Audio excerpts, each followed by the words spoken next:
Have you ever packed up your car for a weekend adventure? Maybe wrestled with a bike rack or, played Tetris with a roof box, just wishing for one more cubic foot? I've definitely been there, yeah, more times than I care to admit. And often the unsung hero making those moments happen is, well, it's a product from Thule. You might not always think of the brand name itself, but they're kind of everywhere, helping us simplify our active lives. All right, let's maybe pull back the curtain on this one. When you think active life, chances are Thule's already there, sort of quietly making it happen for you. Today, we're taking a deep dive into Thule Group AB. They're a global leader in the sports and outdoor sector, known for making products that, well, genuinely simplify our active lives. Their motto, in fact, is Active Life, Simplified. Simple enough, right? But what does it really take for a company like this, one so deeply ingrained in our leisure and adventure, to not just survive, but actually thrive through massive, unpredictable market swings? What's the secret, to navigating a market that can just turn on a dime like that? Yeah, that's the core question, isn't it? And what really jumped out from our sources is this incredibly detailed look at how a market-leading company manages to navigate truly extreme volatility. We've received a stack of investment research analyses covering Thule Group from 2019 right through early 2025. So this allows us to examine a period that saw, an unprecedented demand surge during the pandemic, and then, bam, a significant market correction. And now what looks like the initial stages of a strategic recovery. Our mission today really is to extract the most important insights so you can understand not just what happened, but critically, why it matters for a company that impacts so many of our outdoor pursuits, and frankly, how they managed it with such resilience. Right, so we're talking about Thule, a company with a fundamentally strong brand, clearly a market leader, and, a track record of innovation. But their journey through this recent period has been anything but smooth. They've experienced what, yeah, some might call financial whiplash. And we'll be looking at their strategic response to that, which I think is incredibly insightful. It's it's a testament to good management, for sure, but also a stark reminder of how quickly even the strongest businesses can get caught in these big economic crosscurrents. Understanding Thule Group, the active life, simplified brand. Okay, so let's start by really getting a grip on who Thule Group is, how they've carved out their niche in this world of active lifestyles. They've truly established themselves as a premier global brand, haven't they? Oh, absolutely. And their core strategy is quite interesting. They aim to be big in pockets, united by the Thule brand. Think about that phrase for a second. Big in pockets. It perfectly describes how they leverage their powerful brand across diverse, specialized categories, focusing their efforts where they can genuinely dominate rather than, say, trying to be all things to all people. But this sounds like a smart strategy on the surface, but what's the catch? Does being big in pockets also create a kind of concentrated risk? Well, that's a really crucial question. And yeah, it's something we definitely need to explore. But first, to truly appreciate this big in pocket strategy, we probably need to break down their business into those four core segments, because each one tells a slightly different story about the market dynamics and Thule's position, and ultimately about that inherent risk and reward balance. Okay, first up, we have sport and cargo carriers. This is the big one, their largest and most established segment. It contributed a significant 59% of their total sales in 2023. So, yeah, the lion's share. Here you find all those products that immediately come to mind when you think Thule: roof racks, roof boxes. Those things are incredibly popular for extra storage on family trips, and a whole wide array of carriers for bikes, water sports gear like kayaks, and winter sports gear too, like skis and snowboards. In this space, Thule is the undisputed global market leader. They've built that on decades of innovation and trust. Now, what's really crucial to understand here is that this segment was right at the center of that extreme demand volatility we've seen. It rode the massive bike boom during the pandemic. I think everyone suddenly became a cyclist for a while there, right? Huh. Yeah, myself included. Guilty as charged. Exactly. But then it experienced a severe downturn as the market normalized, and retailers started aggressively destocking all those bike-related products. It's a textbook example of that whiplash effect we mentioned. Okay, so that's the core. What's next? Next up are RV products. These made up about 19% of their 2023 sales. This segment includes products like awnings, specialized bike carriers. Imagine bringing your bikes along easily on your camper van adventure, and tents designed specifically for recreational vehicles and caravans. Now, Thule holds a clear market-leading position in Europe for these products. That's where the majority of their sales are. But they're more of a niche player over in North America. This segment, you see, it's particularly sensitive to the broader economic cycle. Ah, because buying these is often tied to buying the actual RV. Precisely. It's tied to that much larger capital expenditure of purchasing an RV in the first place. Yep. You're not buying an awning if you haven't bought the RV, right? Makes sense. So not surprisingly, this segment has also seen weaker performance recently. That's due to a global downturn in the RV industry itself, as consumers kind of pull back on those big-ticket discretionary purchases. Got it. What's segment 3? Our third segment is juvenile and pet products. This one represented 10% of sales in 2023. And this is a key strategic growth area for Thule. And frankly, it's quite a clever expansion, I think. It covers things like premium strollers, multi-sport, and bike trailers. You know, those fantastic carriers that let you bring your kids along for a run or a bike ride? Oh, yeah, those are everywhere now. They really are. And child bike seats, too. Thule is already a global leader in bike trailers and a leading player in child bike seats. What's exciting here, though, is their recent expansion into a brand new line of dog transport solutions. Oh, interesting. Like what? Things like crash-tested harnesses and carriers. So for all the pet parents out there, this is a pretty significant development. The segment has shown really consistent organic growth, driven by a high pace of new product introductions and successful entry into these adjacent subcategories. It really demonstrates their ability to find new pockets to dominate. Okay, and the last one. Finally, we have packs, bags, and luggage. This was their smallest segment at 12% of 2023 sales. This category includes, well, everything from hiking backpacks and everyday bags to travel luggage, camera bags, and even cases for consumer electronics. Thule has carved out what they call a stable, growing niche position here. It appeals to active individuals who demand durability and, that smart Scandinavian design they're known for. It definitely benefited from the post-pandemic recovery and global travel as people finally got out and about again. Makes sense. People traveling needed luggage. Exactly. But here's a crucial development for this segment and one that really caught my eye. The acquisition of Quad Lock in late 2024. Quad Lock, what's that? Quad Lock is the global market leader in performance phone mounts. Think really sturdy, reliable phone mounts for bikes, motorcycles, cars, even for running. Its integration is expected to substantially expand this segment's addressable market and its growth potential, and it's a very, very interesting strategic play. Okay, let's circle back to that big in pockets idea. It sounds great for dominance, great for premium pricing, which obviously helps profitability. But as I asked before, it feels like there's a flip side. That concentration. The bike boom and bust of 2021-2023 seems like a stark, maybe even painful reminder of this double-edged sword, right? Absolutely. Thule, as the leader in bike-related carriers, they capitalized massively on the surge, huge growth. When demand abruptly normalized, that single pocket of bike products, their largest one, caused a major downturn for the whole group. So this vulnerability, it seems like it directly led to their strategic diversification into less correlated areas like child car seats, those dog solutions, and of course this Quad Lock acquisition. Was this diversification purely a reaction to getting burned? Or was it maybe a long-term plan that just got accelerated by the crisis? That's precisely it. Our sources suggest it was probably more of a long-term strategy, but the crisis absolutely put it into high gear. The whiplash made it acutely clear that relying too heavily on one or two dominant pockets, no matter how successful they are, exposes you to significant market volatility. It's just too risky. And if you look at their revenue mix, this diversification is clearly a priority now. Geographically, Thule's sales are heavily weighted towards developed markets, mostly Europe and North America. However, that downturn in 2023 wasn't uniform across the globe. The Americas region actually saw a much more severe sales decline. It contracted by nearly 23% on a currency-adjusted basis. Wow, 23%. Yeah, compared to about an 11.9% decline in Europe and the rest of the world. This disparity was partly due to stronger prior growth in the Americas, which just led to more challenging year-over-year comparisons and, maybe more importantly, a more pronounced inventory correction among North American retailers, which we'll dive into a bit more soon. Okay, so the geography matters. Yeah. What about the product mix itself? Is that shifting? It is, deliberately so.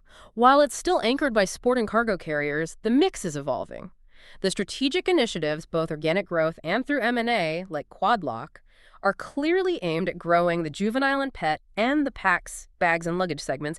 This is a very conscious effort to reduce their relative dependence on the more mature sport and cargo segment in that highly cyclical RV products category, which, as we discussed, is just so sensitive to economic cycles.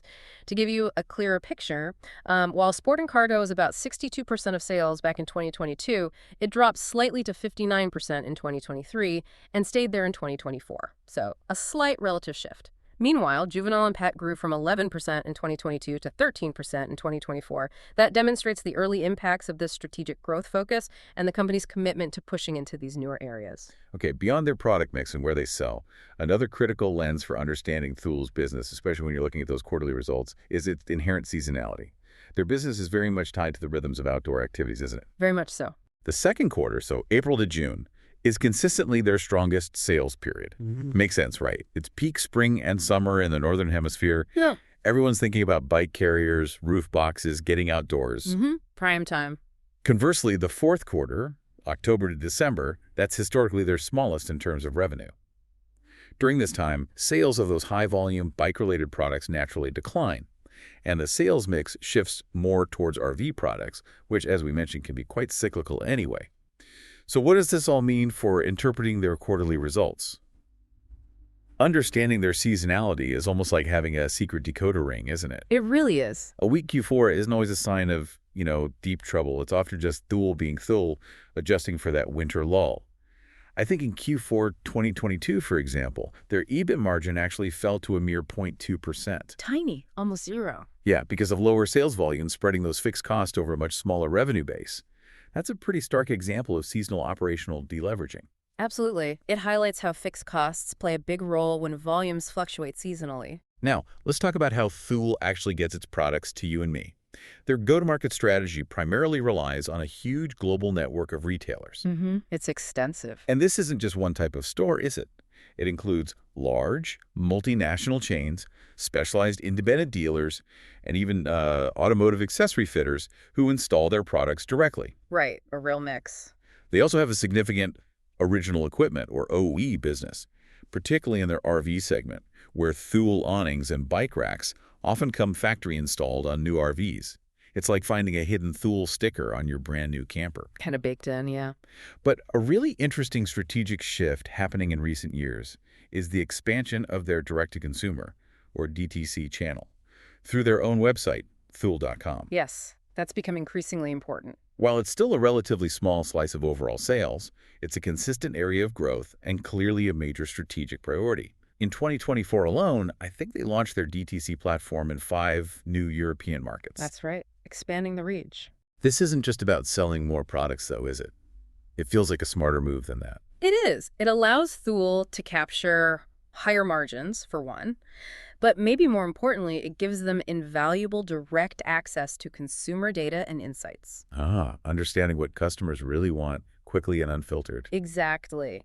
And it lets them maintain complete control over their premium brand presentation and the whole customer experience. It allows them to tell their story exactly how they want it told, which is sometimes harder to do perfectly through third-party retailers. Right. Brand control. That makes sense. Riding the wave and surviving the trough. Financial Journey 2019-2024. Okay, so if you want to understand how a business can be fundamentally strong, yet experience these extreme financial swings, Thule Group's journey from 2019 to 2024 is, well, it's a perfect textbook example.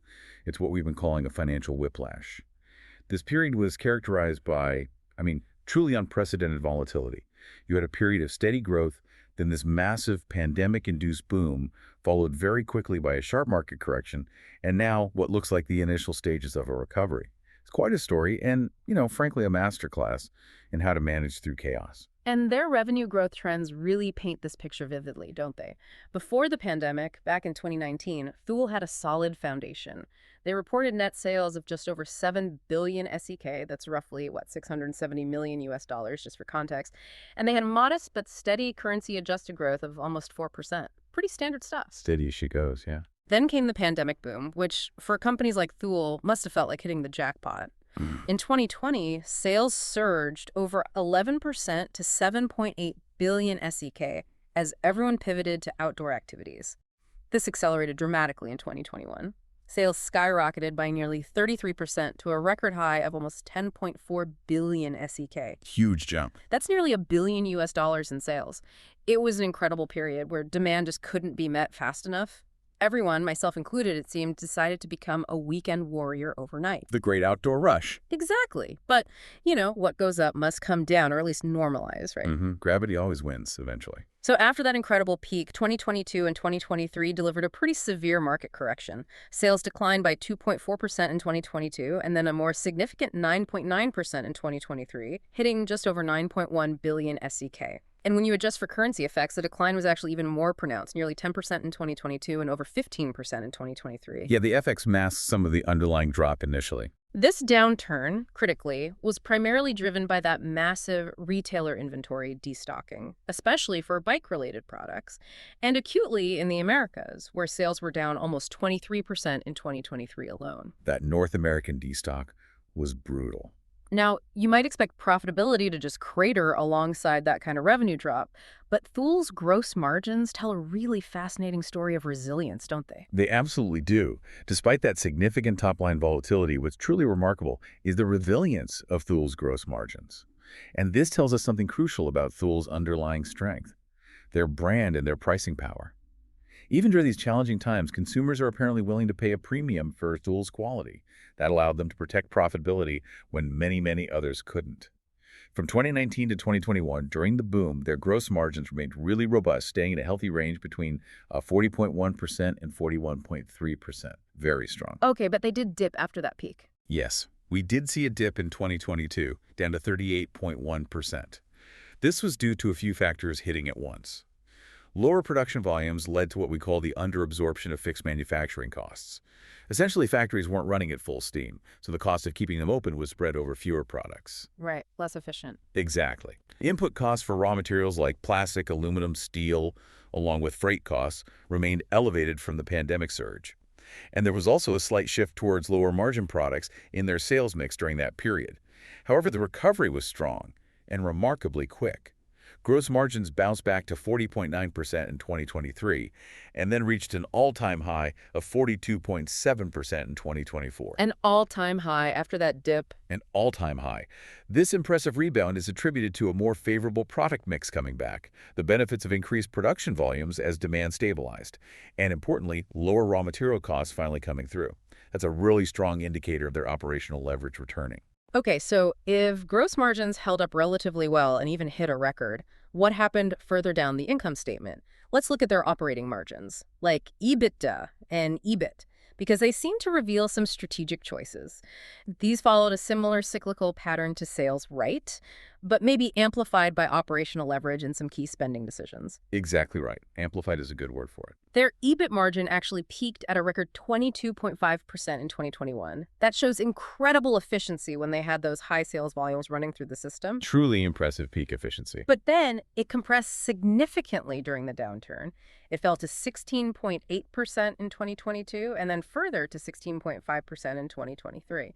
Now, this compression wasn't just about those slightly lower gross margins we talked about. It was also, you mentioned, a strategic decision to maintain high levels of selling, general, and administrative expenses, SG&A, particularly in research and development, even as revenues were declining. Yes, that was key. So this meant SG&A took up a larger percentage of shrinking sales, creating what we call negative operating leverage. Why would they intentionally let margins drop like that by keeping spending high? What was the thinking there? That's a fantastic question, and I think it's where Thule's long-term vision really shines through. While most companies, would slash expenses across the board to protect short-term profitability during a downturn like that. Hit the panic button. Exactly. Thule made a very deliberate choice to protect its future growth engines. They understood fundamentally that cutting R&D or critical marketing now would jeopardize their ability to innovate and compete effectively when the market eventually recovered, which it always does. It's a calculated gamble, sure, but one based on a deep understanding of their competitive advantage, which is rooted in product leadership. They essentially sacrificed some short-term EBIT margin points to ensure their long-term growth trajectory remained intact. Okay, that makes sense. Playing the long game. Precisely. And this brings us to a really critical insight for understanding Thule's overall health: the inventory crisis and their remarkable cash flow comeback. In 2022, as demand fell off that cliff, inventory levels just swelled up. Their operating working capital, it's basically the cash tied up in day-to-day operations like inventory and what's owed to them by customers, as a percentage of sales jumped from a pretty manageable 22.4% in 2021 to a really burdensome 32.3% by the end of 2022. That's a big jump. Huge. Inventory itself went from about SEK 2.5 billion to over SEK 3.1 billion, as production just couldn't adjust fast enough to the falling orders. This is a classic example of the bullwhip effect in supply chains. The bullwhip effect. Can you quickly explain that? Sure, it's when small changes in consumer demand get amplified as you move back up the supply chain. So retailers see demand slow a bit, they cut orders drastically. Distributors see that and cut their orders even more drastically to the manufacturer. So retailers, having over-ordered during the boom, abruptly halted new orders, causing Thule's sales to plummet and inventory to just pile up in their warehouses. The impact was profound. Right. Got it. So the crack of the whip is loudest back at the handle at the manufacturer. Exactly. But management made inventory reduction an absolute top priority, and they were incredibly effective at it. They achieved an SEK 801 million reduction in 2023 alone, and then a further SEK 500 million reduction in 2024, actually exceeding their own internal target. This freed up a staggering SEK 1.2 billion in capital that was just sitting there as inventory. The impact on cash flow was just as dramatic. Operating cash flow, that's the cash a company generates from its regular business operations, before any investments or financing, it dropped way down to SEK 616 million in 2022. But it rebounded spectacularly to a record SEK 1.85 billion in 2023, and then an even higher SEK 2.31 billion in 2024. Record cash flow, even while sales were still below the peak. Record cash flow. And that's the crucial takeaway here. Thule's downturn wasn't primarily a sign of crumbling end consumer demand, although that normalized. Instead, it was a classic supply chain inventory crisis, a bullwhip effect that hit their sales channels hard. The fact that they generated record operating cash flow in 2023 and 2024, even with sales below their 2021 peak, is probably the strongest evidence of their underlying operational health and really effective management. It tells us the core business remains highly cash generative once those temporary channel overhangs are cleared.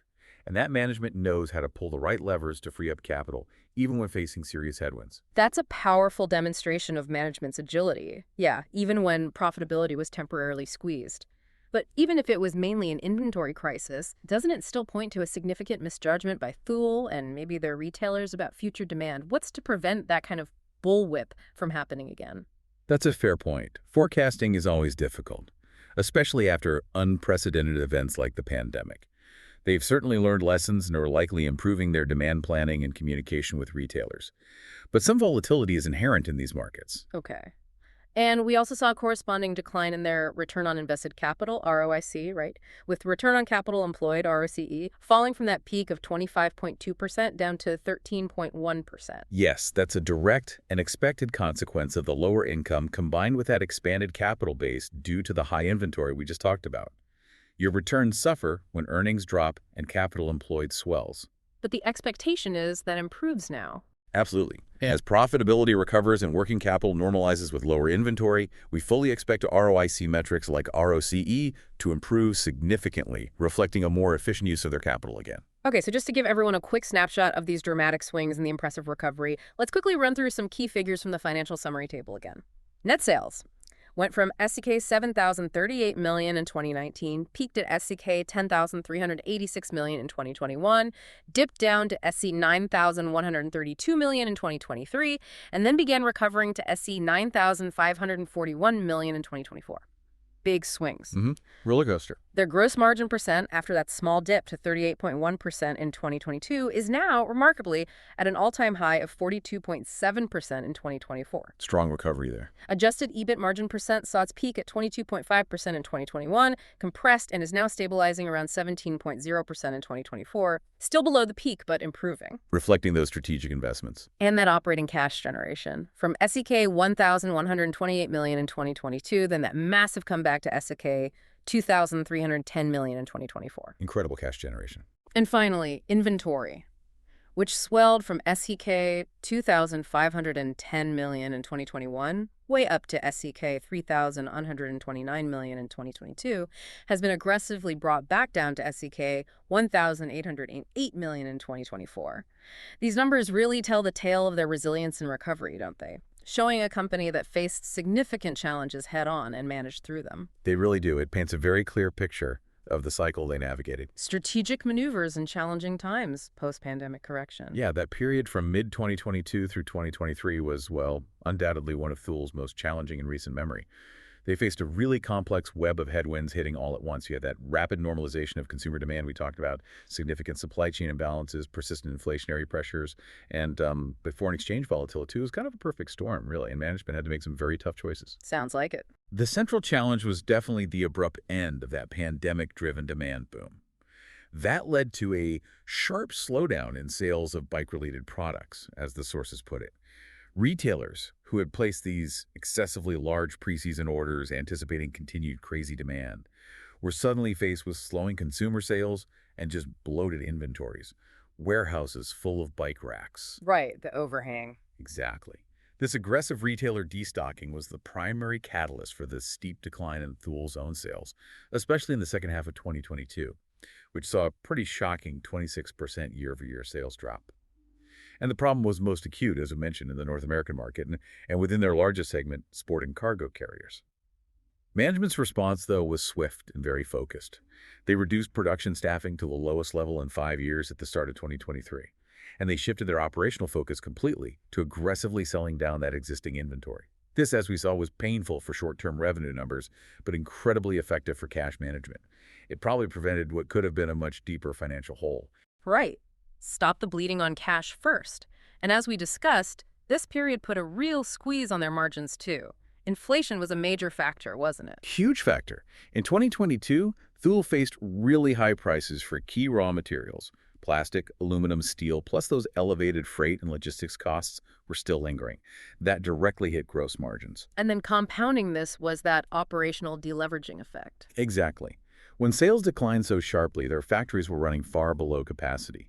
This meant the fixed costs of those factories, things like rent, machinery depreciation, utilities, were spread over far fewer products. This created what's known as the cost of unutilized production capacity. And this phenomenon where fixed costs become a larger proportion of shrinking revenue, that's called negative operational leverage, it really squeezed both their gross and EBIT margins significantly in 2022 and 2023. Okay, but here's what's truly counterintuitive and, frankly quite bold. What Thule did with its R&D spending during this exact period. While sales were plummeting and margins were tightening, they chose not to cut back on product development. That seems unusual. Highly unusual in that environment. In fact, R&D spending as a percentage of sales actually increased from 4.6% in 2021 to 6.0% in 2022, and it peaked at 6.9% in 2023. Why would a company make such a seemingly risky move when every other metric was screaming, cut costs? What kind of conviction does that require from leadership? It requires immense conviction, you're right. Conviction in their core business model, which is fundamentally built on continuous innovation.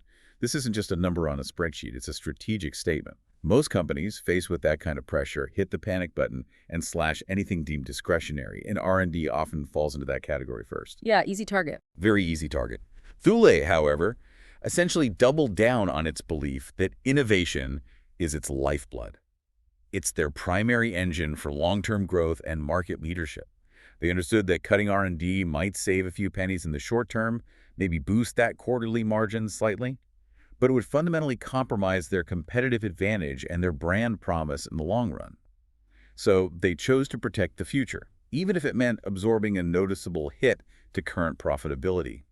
It really demonstrates a rare, long-term strategic focus by management, I think. That's fascinating. Protecting the seed corn, essentially. Precisely. And then there was the impact of foreign exchange, FX.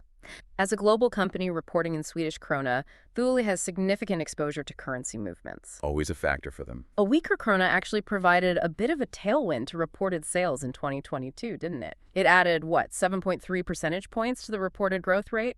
Made the top line decline look a bit less severe in the reported numbers. That's right. It flattered the reported sales figures. However, the impact on their underlying operating margin was negative, meaning that from a cost perspective, those currency movements weren't actually working in their favor. So it was a bit of a mixed bag. Yeah, exactly. Helpful for the sales headlines, maybe, but a challenge for the actual cost base and underlying profitability. A weaker krona makes imported components more expensive, for example. And while that crucial R&D spending was protected, The company didn't ignore cost control entirely. They weren't just letting everything run wild. They actively managed administrative expenses, achieving about a SEK 14 million reduction in the fourth quarter of 2023. And more significantly, in the second quarter of 2024, they initiated a restructuring of their North American operations. That involved a one-time cost of SEK 31 million. Okay, targeted cuts then. Exactly. This was a direct, decisive response to the persistent weakness and ongoing challenges they were still observing in the crucial U.S. market. The aim was to streamline operations and improve profitability, specifically in that region. It shows a management team willing to make tough, direct changes when needed, even while carefully protecting core strategic investments like R&D. It's about surgical cuts, not just broad slashes. Fueling future growth strategy and capital allocation. Okay, so with that inventory correction largely behind them now and the market showing signs of stabilizing, Thule Group's gaze seems firmly shifted back to executing its long-term growth strategy. Yes, the focus is definitely forward-looking again. Management has laid out 4 very clear strategic priorities for 2025 and beyond. First, they want to continue their high pace of new product launches, really reinforcing market leadership in core categories. Keep the engine running. Innovation first, always. Second, they aim to successfully scale up those new categories like the dog transportation, the child car seats, and integrating that newly acquired performance phone mount business, QuadLock. Make those bets pay off. Their third priority is to increase consumer visibility and their direct-to-consumer presence, enhancing brand presence and building direct relationships through marketing and Thule.com. Get closer to the customer. And finally, they're focused on improving supply chain efficiency, driving further operational improvements, presumably to fund those future growth initiatives. Right. Generate savings to reinvest. It sounds like a pretty comprehensive plan. What do you see as the biggest challenge they face in executing these priorities? Is it scaling the new stuff? Is it the efficiency gains? That's a great question. I think the biggest challenge probably lies in successfully scaling those new categories rapidly while critically maintaining their premium brand image and avoiding, margin dilution. It's a tricky balance. Product innovation, as always, remains Thule's primary engine. They're taking that dual approach we mentioned, launching new generations of their best-selling high-volume products like the iconic Thule Motion Roof Box and the really versatile Thule Chariot multi-sport trailer, which, has become a staple for active families. Keep polishing the crown jewels. Refreshing the classics. But they're also introducing entirely new, potentially category-defining innovations, like the Thule Outset. That's the world's first tow bar-mounted tent. Right, the tent on the back of the car. That's pretty unique. It is quite an innovative concept. The objective here is clear. Leverage these premium, innovative products to drive growth and take market share, even if the economic environment remains a bit challenging. Innovation as a fence. Okay, so innovation is key. What about the category expansion? Yeah, beyond just innovation in existing categories, a key element of their strategy is definitely new category expansion. They're applying their strong brand reputation and their proven product development expertise to enter these new adjacent categories, like the child car seats and that comprehensive range of dog transportation solutions we mentioned earlier. These moves are specifically designed to expand Thule's total addressable market, or TAM, and crucially, diversify their revenue streams. Reduce that reliance on their more traditional core categories. Spreading the risk. Exactly. And geographically, while they're well established in Europe and North America, opportunities still remain. They've seen continued strong growth in emerging markets like Brazil, for example, and their expansion of the DTC e-commerce platform into new countries, like the Czech Republic and Poland recently, represents another vector for geographic growth. It's all about finding new avenues for that active life, simplified ethos to resonate. Okay, this focus on growth also extends to their M&A strategy, and this is where it gets really interesting, I think, with QuadLock. Historically, Thule's approach to acquisition seems to have been more about smaller bolt-on deals, designed to enter specific new product niches. That's generally been the pattern, yes. Good examples were the acquisition of Tepui, a leader in rooftop tents, back in 2018, and Denver Outfitters, which made those fishing rod vaults in 2019. Relatively small deals. Niche plays. But the acquisition of Quadlock in December 2024 for an enterprise value of approximately 2.4 billion SEK, that's roughly, what, 230 million US dollars, that represents a pretty significant and strategically important evolution of this approach, doesn't it? Oh, absolutely. A step change in scale and type of acquisition. This wasn't just about buying a new product line, was it? Yeah. It feels more like a move to integrate a successful digitally native brand with a really strong DTC business model. That's exactly the point. What specific aspects of Quadlock's DTC model are so appealing, do you think? And how might Thule actually apply those learnings to its existing, more traditional categories? That's a very insightful way to frame it. Quadlock is the global market leader in this high-growth, high-margin category of performance phone mounts for active users. They built that leadership primarily through digital channels and direct engagement. Think about Quadlock's strong community engagement online, their really agile product feedback loops where they get ideas directly from users and iterate quickly, their strong presence across various digital channels and social media. Right, things that are maybe harder for a more traditional B2C company like Thule. Exactly. These are capabilities Thule's can potentially learn from and integrate across its entire portfolio. This acquisition could genuinely be a major accelerator for Thule's own digital transformation and their direct consumer engagement strategies. It shows them adapting their growth strategy for a much more digitally driven world, recognizing that consumer journeys increasingly start and often end online now. It's a very forward-thinking move, I believe, that blends that digital native agility of Quadlock with Thule's established brand power, global distribution, and manufacturing excellence. It's a potentially powerful combination. Combining the best of both worlds, perhaps. That seems to be the goal. And all of this, the innovation, the expansion, the M&A, it's supported by a pretty disciplined capital allocation strategy. One that aims to balance reinvestment for future growth with consistent returns to shareholders. Their first priority for capital is always reinvestment for growth. That's clear. It's evident in their consistently high R&D spending, which, as we saw, they fiercely protected even during the downturn. It's also reflected in capital expenditures, or CapEx, for expanding and upgrading production and R&D facilities, like their new Global Development Center in Hillerstorp, Sweden, which is set to be a hub for future innovation. They also announced a significant SEK 450 million investment that's a big chunk of change to automate their warehouse in Poland. Automation for efficiency. Yes, and the projection is that this will save SEK 75 million annually in EBIT starting from 2028. So a clear long-term efficiency play that reduces operating costs and should improve supply chain resilience. And of course, strategic M&A like the Quadlock acquisition fits squarely into this commitment to growth investment. Okay, so growth first. What about shareholders? Their second priority is clearly shareholder returns, primarily through dividends. Thule has a formal dividend policy targeting a payout of at least 75% of net profit over time. What's particularly telling, I think, is their consistency through the recent turmoil.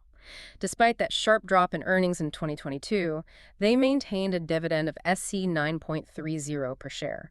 And they even increased it slightly to SEK 9.50 per share for 2023, despite earnings still being below the peak. For 2024, with earnings recovering but still impacted, the board has proposed SEK 8.30 per share. So they protected the dividend too, largely. They did. The consistent dividend policy, even through the downturn, signals a clear commitment to shareholders and, importantly, management's confidence in the company's long-term prospects and cash generation ability. It demonstrates that they prioritize balancing those aggressive growth initiatives with returning capital, which is a balancing act that's often difficult for companies experiencing such significant volatility. Industry competition and risks. Okay, let's maybe zoom out now and look at the broader landscape Thule operates in. The outdoor recreation market. It's generally seen as robust, right? But with some fascinating nuances. Absolutely. Big picture, it's a healthy market. Globally, the industry was valued at over $482 billion US dollars in 2023, and it's projected to grow at a compound annual growth rate, a CGR, of about 6.8% through 2030. So solid growth expected. Decent tailwind. In the U.S. alone, the outdoor recreation economy generated an astounding $1.2 trillion in economic output in 2023, growing faster than the overall U.S. economy. That's just a huge pie. It's massive and touches so many parts of the economy. This robust growth seems to be driven by several key factors. There's a profound focus on health and wellness, with outdoor activities being a primary means to an active lifestyle. That seems stronger than ever. A long-term trend. There's also a shift towards experiential consumption, especially among younger generations, millennials and Gen Z, prioritizing experiences over just material possessions. Definitely seeing that. And favorable demographics too, right? An aging but healthier population staying active longer and increased participation from more diverse groups. Yeah, broadening participation is key. However, the industry is currently navigating this period of normalization after the, let's call it, abnormal expansion of 2020 and 2021. This is leading to some of those inventory overhangs at retail we discussed, and probably a more promotional pricing environment for a while. Yes, the post-boom hangover. You know, while the number of people participating in outdoor activities grew to a record 168.1 million in the U.S. in 2022, here's a fascinating nuance I saw in the research. The average frequency of participation has actually been in a long-term decline. Wow, that's interesting. So more people are trying it, maybe buying the gear, but they're doing it less often on average. That feels like a crucial trend to watch. What does that tell us about the long-term sustainability of the boom without active, frequent engagement? Is it just about selling the initial kit? That's a really, really important distinction, and it highlights the need for companies like Thule to constantly innovate and provide compelling reasons, not just for the initial purchase, but for repeat engagement and usage. It tells us that while the barriers to entry for outdoor activities might be lowering, perhaps through more accessible products or marketing, the stickiness of those activities isn't necessarily guaranteed. People might buy the bike rack, but only use it twice a year. Right, the gear sits in the garage. Exactly. And this is where Thule's competitive moat becomes incredibly important. Their defensible position isn't built on just one single factor, but on a powerful synergy of elements that creates a virtuous cycle. First, and maybe foremost, is brand strength. The Thule name is globally recognized. It's synonymous with quality, safety, durability, and that distinct premium Scandinavian design aesthetic. The core Thule brand alone accounted for something like 88% of group sales back in 2021. That kind of brand power allows them to command premium prices and fosters incredibly high customer loyalty. People trust Thule with their expensive bikes, kayaks, skis, and more importantly with their children and pets in those carriers and seats. That trust is hard-earned. Yeah, that brand equity is huge. What else? Second, market leadership and scale. As we've discussed, Thule is #1 in its core categories like sport and cargo carriers and European RV products. And they're a global leader in those key growth categories like bike trailers and child bike seats. This leadership provides significant scale advantages in manufacturing and sourcing materials and in distribution that smaller, niche competitors simply can't match. Economies of scale. Precisely. Third, innovation and R&D. They maintain this leadership through relentless product development. Consistently investing a significant portion of revenue in R&D, remember the 6.9% of sales in 2023, even during the downturn. This fuels a continuous pipeline of new, often award-winning products. I think they received 23 design awards in 2024 alone, which drives growth, differentiates them, and constantly reinforces that premium image. Okay, brand, scale, innovation. What's the last piece? Finally, their distribution network. Over decades, Thule has cultivated deep, long-standing relationships with a vast global network of retailers, from big chains to small independents. This extensive footprint ensures their products are widely available where consumers expect to find them, and it acts as a formidable barrier to entry for any new competitor trying to gain shelf space and market access. It's hard to displace an incumbent like Thule. So, together, these factors create this self-reinforcing loop. R&D leads to innovative products, which enhances the brand image, which helps secure prime retail placement, which drives sales and market share, which in turn generates the profits to fund more R&D. The virtuous cycle. Exactly. It's a powerful and very difficult to replicate business model, giving them a strong, durable competitive advantage. That's certainly a strong competitive position, no doubt. But it doesn't mean they're operating in a vacuum, right? They still have competitors. Oh, absolutely not. The competitive landscape for Thule is actually highly fragmented and varies significantly by product category and even by geography. What makes Thule unique is its ability to compete effectively and often lead across multiple distinct categories globally. Most competitors are more specialized. Can you give some examples? Sure. In sport and cargo carriers, their primary global competitors probably Yakima, but there are also strong regional players like Atera and Ubler, particularly in Germany, Rhino Racks down in Australia, and Kuat, which is strong in North America, especially in premium bike racks. They all vie for that roof space or hitch space. Okay. How about RVs? In RV products, the main European competitor is an Italian company called Fiamma.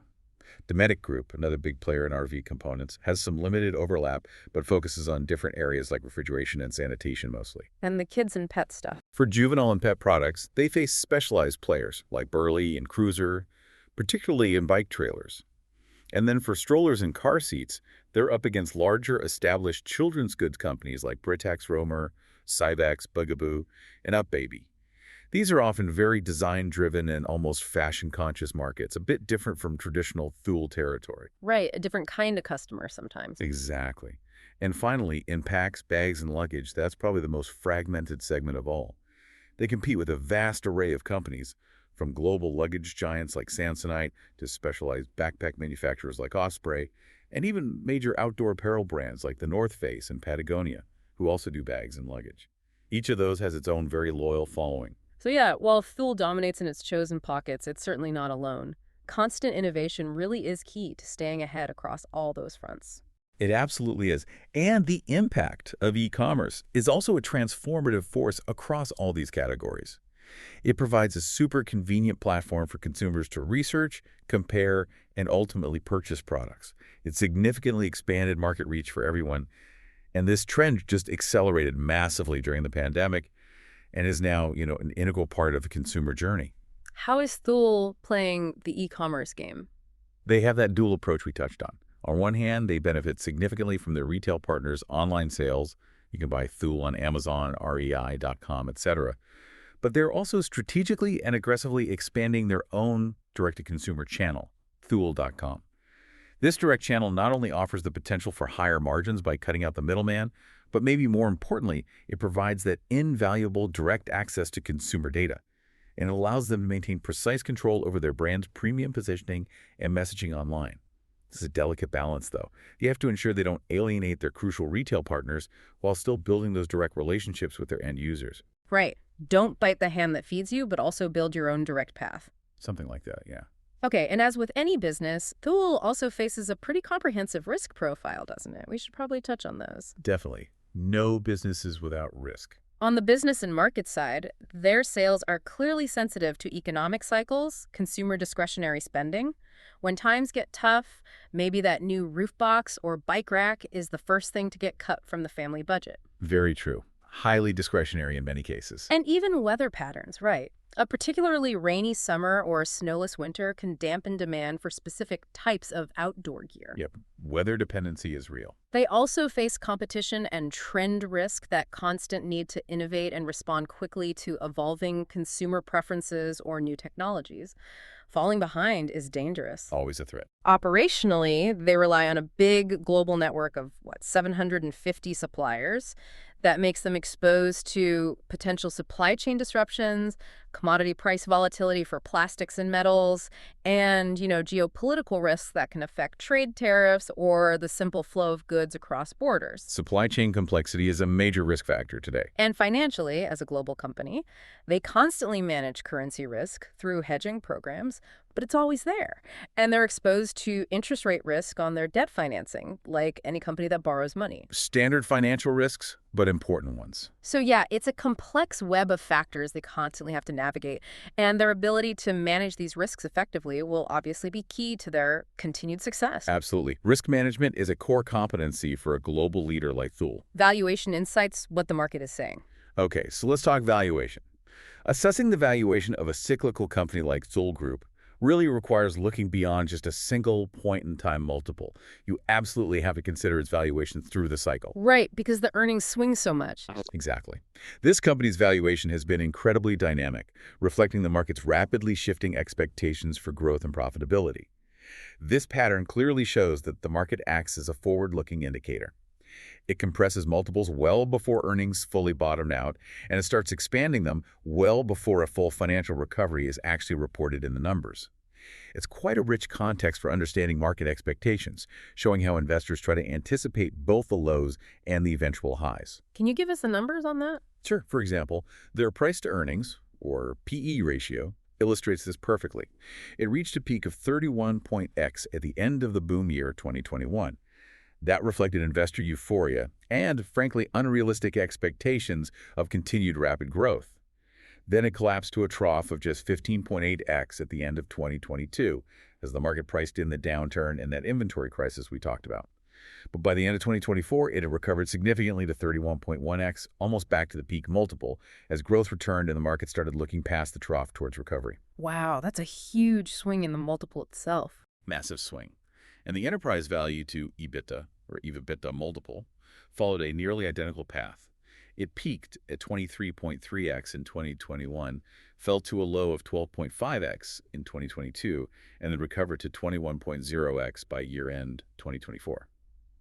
This dramatic swing truly highlights how markets price cyclical companies.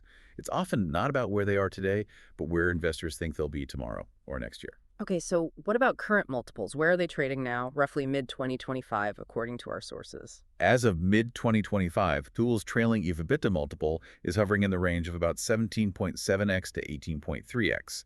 The trailing PE ratio is approximately 28x, and the price-to-book ratio is around 3.6x. So still elevated compared to the trough, reflecting recovery expectations. And interestingly, Thule seems to trade at a clear valuation premium compared to many direct competitors and broader recreation peers, doesn't it? It does, consistently. For instance, Dometic Group trades at an EV/EBITDA multiple closer to 10.9x. Shimano, the bike component giant, is around 10.1x. Brunswick, the marine company, is about 7.1x. Thule's multiples are significantly higher. Yeah, very noticeable premium. What justifies this higher valuation in the eyes of the market? Why are investors willing to pay more for Thule's earnings or EBITDA? That's the critical question for any potential investor, isn't it? The premium for Thule is likely justified by that combination of factors we discussed regarding their moat. It's their superior brand strength, which allows for premium pricing and generates strong customer loyalty. It's their market-leading positions across multiple categories, giving them scale advantages. It's their consistent track record of innovation, fueled by high R&D investment, which drives future growth expectations. And it's their historically strong profitability and returns on capital, outside of the recent dip. The market clearly views Thule as a higher quality business within its sector, one that has proven its ability to navigate challenging environments and bounce back effectively. It's essentially seen as a company with a more durable competitive moat than many of its peers. So the market is paying for quality and resilience. That seems to be the rationale, yes. And given the diverse nature of Thule's 4 business segments, a sum of the parts, or SOTP, valuation framework, could provide some additional perspective here. SOTP, how does that work? It's where you try to value each part of the business individually, as if they were separate companies, and then add them up. Each of Thule's segments has a different growth profile, a different margin structure, and faces different competitive intensity. So arguably, each could warrant a different valuation multiple. Okay, so how might that look for Thule? Well, for example, the mature, highly profitable, and market-dominant sporting cargo carriers business might be valued more like a stable cash cow, perhaps with a lower but very consistent multiple reflecting its stability. The higher-growth juvenile and patent packs, bags and luggage segments, especially now with the strategic addition of Quadlock, might command higher multiples, reflecting their expansion potential and faster expected growth rates. Right, pay more for growth. Exactly. The highly cyclical RV products business, given its inherent volatility tied to RV sales, would likely be assigned a lower multiple by the market. And the newly acquired Quadlock business, viewed as a high-growth, high-margin, digitally native entity, would almost certainly warrant the highest multiple of all the segments, given its strong growth profile and direct consumer access model. So breaking it down gives a more nuanced picture of the value drivers. Precisely. This kind of granular view helps us appreciate the different value drivers within the company and how Thule might unlock or extract value from each of those distinct parts over time. Outro. Okay, so to try and wrap this all up, Thule Group's journey over the past few years has been, well, a pretty wild ride. From that pandemic-fueled boom to a really challenging inventory crisis, and now into what looks like a strategic and deliberate recovery phase. Their story is clearly one of resilience, some very aggressive inventory management when needed, and a firm commitment to innovation, even when it apparently meant sacrificing some short-term profits. Strategic patience. They've navigated extreme volatility with what seems like a steady hand, proving the enduring power of a strong brand and a clear, long-term vision. Absolutely. And if we quickly revisit some of our key questions from the start, how defensible is Thule's market position? The answer seems to be highly defensible, thanks to that powerful synergy of brand, global distribution, and relentless innovation. That moat looks pretty solid. Right. What about pricing power? Clearly strong, proven most recently by their gross margin recovery, hitting record levels even amidst cost inflation and those operational challenges. They can pass on costs and benefit from mix. Okay. How effectively has management navigated the post-COVID demand normalization and inventory crisis? I think the evidence suggests very effectively, particularly in their swift cash flow management and their strategic protection of R&D. They position the company robustly for future growth, despite the headwinds. What about margin sustainability? Well, that record 42.7% gross margin might be tough to sustain at that exact peak level consistently.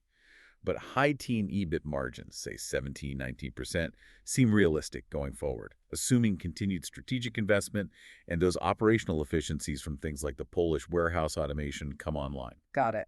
Realistic, but maybe not peak forever. Exactly. And finally, the risk-reward profile. It appears pretty balanced right now. Future success seems heavily dependent on management's flawless execution of their diversification and growth strategy, particularly scaling the new categories and integrating Quad Lock smoothly. And of course, it relies on a relatively stable macroeconomic environment without another major shock. Okay, that makes sense. A lot hinges on execution now.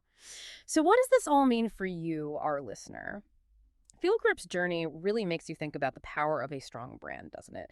Not just to sell products at a premium, but maybe more importantly, to weather significant economic storms. For you, the learner, perhaps the real deep dive question to ponder is this. In a world of ever-changing consumer trends and digital disruption, how long can a company successfully ride on the back of its traditional core innovations before needing to fundamentally reinvent parts of itself?